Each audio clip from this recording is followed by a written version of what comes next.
Manuscript is a fruit of labor, a material object created by many people with the poet being somewhere at the beginning. Who made the paper? A calligrapher, a gilder, who drew the frames, who made the ink, who was responsible for margins, decorated the cover. There is a crowd of people. You're telling a really classified information because manuscripts are viewed as masterpieces, yes. And here you say that many people worked on just a single page. I'm drawing your attention to the fact that not everyone could afford such a luxury. Of course, there are manuscripts made for ordinary readers.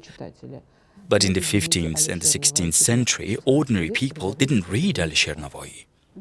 There are no such. It's possible only in the 17th and 18th century, as the manuscripts were rewritten at madrasas or anywhere. He was already popular. Manuscripts written centuries ago are also special because their typography, design, etc. could be made in different times. Let's take a look at what was made when the poet was 25. Well, first, we see that it's multicolored paper. So I wanted to ask, why was this kind of paper chosen? We don't consider the margins, as they were added only within 100 years.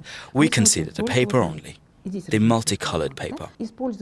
It is believed that in Herat they started using multicolored paper for manuscripts, while the idea itself was borrowed from China.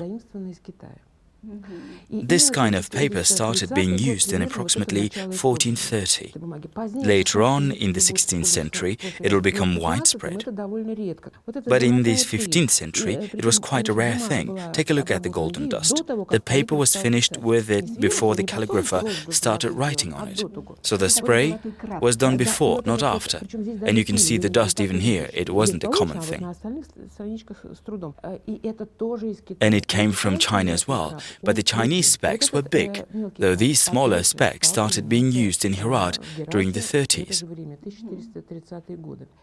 I mean, the manuscript was written, say, 30 years after that manna was introduced.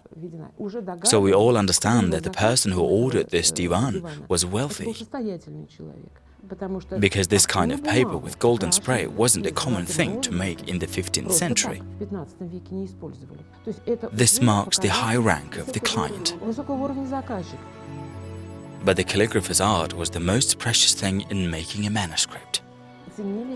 Calligrapher's works were highly appreciated.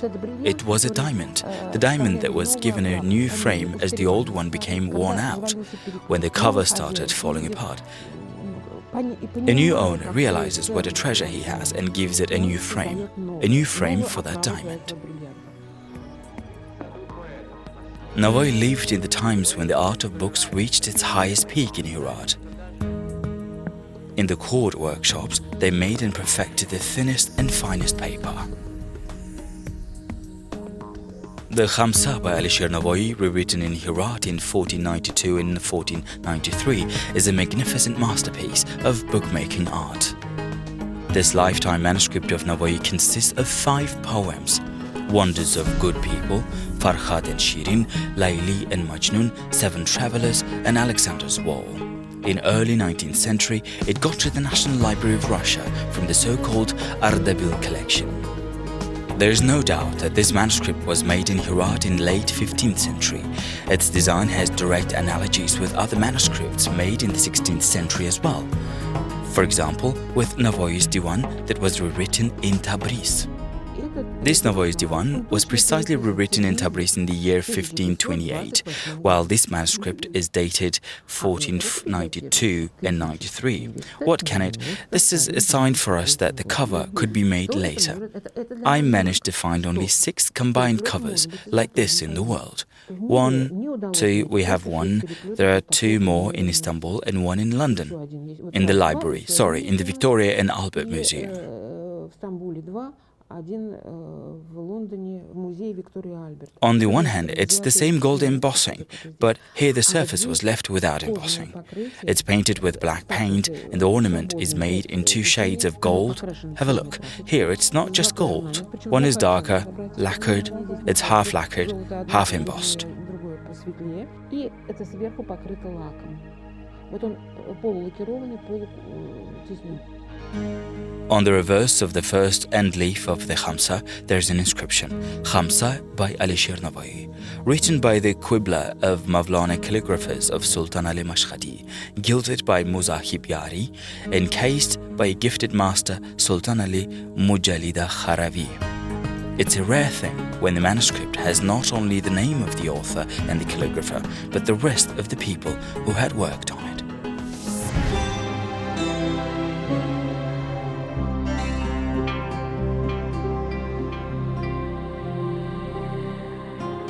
These rare miniatures are the illustrations for Alisher Navoi's great poems. In this respect, the Kulliyat written in Herat in late 15th, early 16th century is of an outstanding value. Specialists believe that it can be Navoi's lifetime manuscript as well. But the 25 miniatures in it were made later, in the 20s of the 16th century. Thanks to them, this Kulliyat is considered unique. Moreover, according to specialists, there is a portrait of Alisher Navoi in one of the miniatures. Here we see a standing figure with a staff. This is Alisher Navoi, yes. The face is not visible, it is damaged. Quite a serious damage in the miniature. This very figure with a staff, the image that goes back to Begzad. The most famous miniature artist of the Eastern Renaissance, Kamaluddin Begzad, knew Alisher Navoi in person. In the years of Sultan Hussein's reign, the court school of fine art was flourishing under Begzad's leadership. The artist created dozens of miniatures to Navoi's poems and ghazals that are now kept in London, Oxford and Manchester.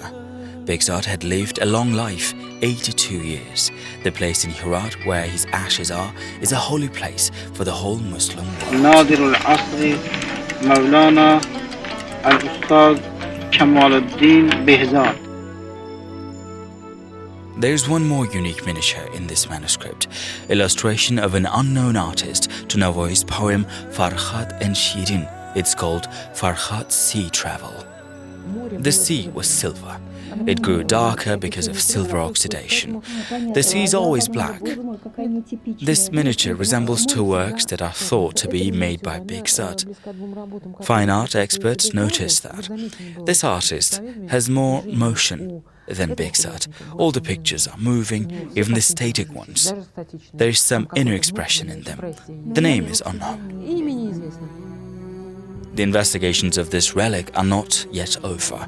It's hard to overestimate its value for the history of Transoxiana bookmaking art. It's a true masterpiece that will never fade over the years, just like the heritage of great Alisher Navoi.